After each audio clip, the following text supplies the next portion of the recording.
Dans ma précédente vidéo, je te partageais cette seule habitude qui a permis à mes cheveux d'aller nettement mieux.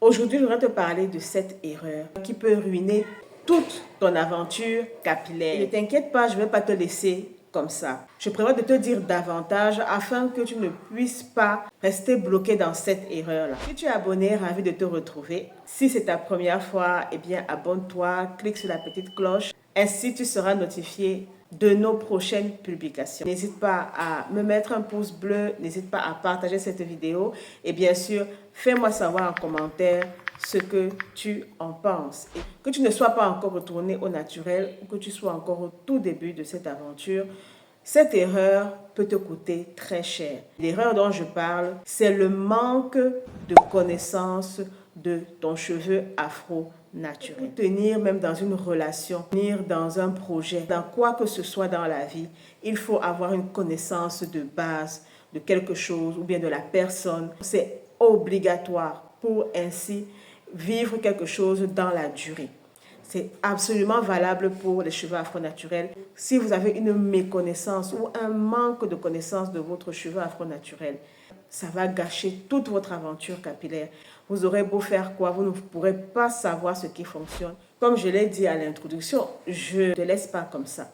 En fait, je vais te partager 5 faits irréfutables concernant le cheveu afro-naturel. Et ces 5 faits-là te permettront de sortir de ce manque de connaissance de ton cheveu afro-naturel. Et je précise ici que ces faits-là ne sont ni mauvais ni bons. Prends-les de façon neutre. C'est le passage obligé. Le premier fait concernant le cheveu afro-naturel, c'est que c'est un cheveu en forme de boucle.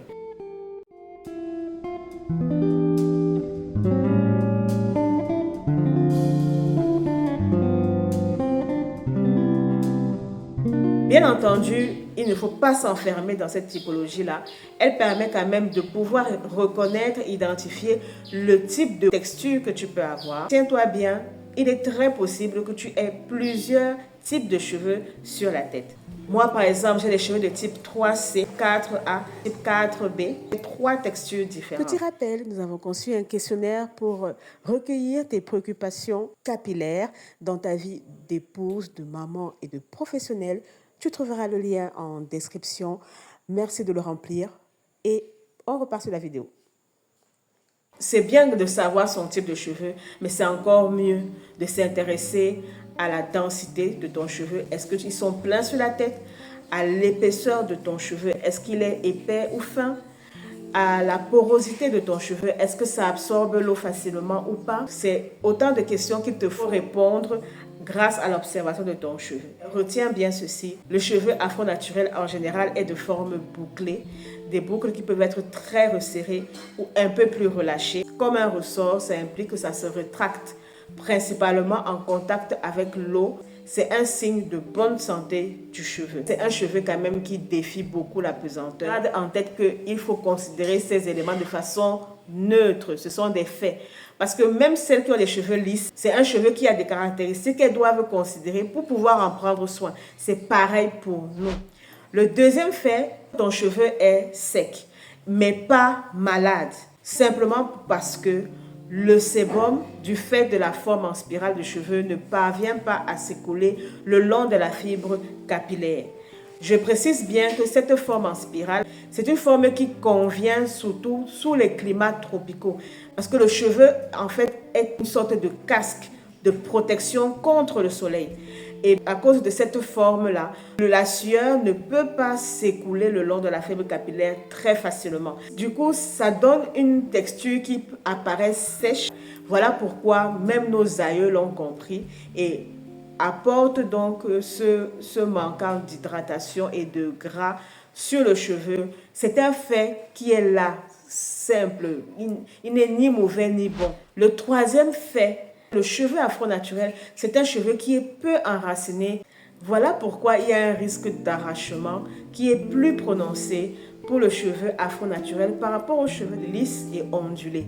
Maintenant, sachant cela, il y a lieu tout simplement d'adopter des styles de coiffure qui ne favorisent pas l'alopécie, qui ne favorise pas les chutes de cheveux, l'arrachement du cheveu. Le quatrième fait concernant le cheveu afro-naturel, c'est que c'est un cheveu qui est très versatile. C'est un cheveu qui peut passer facilement d'une texture à une autre. On a des cheveux frisés et on peut facilement passer à des cheveux ondulés, à des cheveux lisses, sans traitement chimique comme le défrisage. Il est très possible avec un lissage, avec la protection appropriée, de faire en sorte que ton cheveu afro-naturel soit lisse. Et vu sa très grande versatilité, il faut juste faire très attention de ne pas tomber dans un excès de manipulation. C'est un cheveu avec lequel on peut faire beaucoup de choses, contrairement aux cheveux lisses.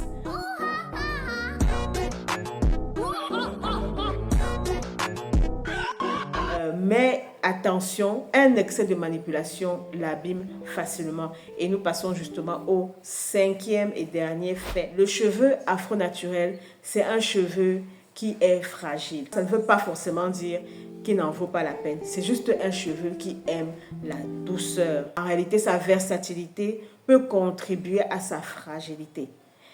Connaissant cela, voilà pourquoi il a besoin d'être fortifié. Voilà pourquoi il a besoin d'être manipulé de manière appropriée.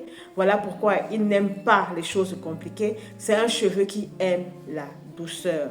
C'est comme le verre. On ne va pas se fâcher parce que le verre est fragile. Je veux dire, quand on fait les déménagements, on prend la peine de mettre ces verres dans des cartons appropriés, de les porter avec soin. On fait même la mention sur le carton « objet fragile ». Est-ce que pour autant c'est négatif? C'est quelque chose qui est catastrophique? Non, c'est sa particularité. On sait que le verre est ainsi. Donc nos cheveux aussi sont délicats.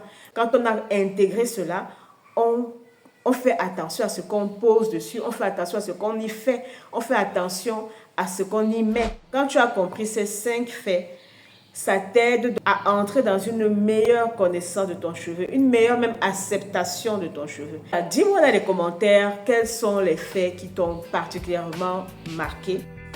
Partage ces vidéos si ce contenu t'a plu et surtout n'oublie pas de répondre au questionnaire dont le lien se trouve en description.